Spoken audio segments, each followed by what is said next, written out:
અંકલેશ્વરમાં બુધવારે સવારે ફૂલ ગુલાબી ઠંડી વચ્ચે અચાનક શીત લહેર આવી રહી હતી।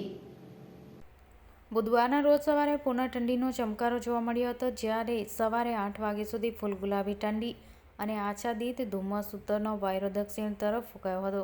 પવનના જોર સાથે 8 વાગ્યે સવાર ગાઢ ધુમ્મસની ચાદર જોવા મળી હતી। પ્રભાત ધુમ્મસ લઈ વહેલી સવારે એક તબક્કે 10 થી 20 ફૂટ અંતર જોવા મુશ્કેલ બન્યું હતું। ધુમ્મસ સાથે સવારે 8 વાગ્યે પૂર્વ ઓસ પડી હતી। છાપરા ગાડીઓ ઉપર ભીની ઓસ જોવા મળી હતી। ફૂલ ગુલાબી ઠંડી વચ્ચે આહલાદક વાતાવરણ જોવા મળ્યું હતું। જો કે વહેલી સવારે ઠંડી સાથે હિલ સ્ટેશનના માહોલની મજા માણી હતી।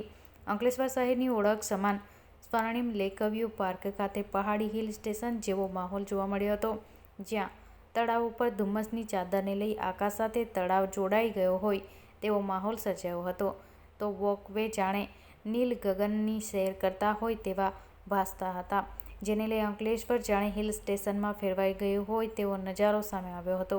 શહેર તેમજ ગ્રામ્ય અને હાઈવેના માર્ગ ઉપર પ્રગાઢ ધુમ્મસ જોવા મળી હતી, જેને લઈ વાહનો હેડલાઇટ વડે ધીમી ગતિએ પસાર થતા જોવા મળ્યા હતા। ઠંડીનો પારો ગગડીને નીચે આવતા લોકો તાપણાના સહારે તો ઘરો અને ઓફિસમાં જ રહેવાનું પસંદ કર્યું હતું।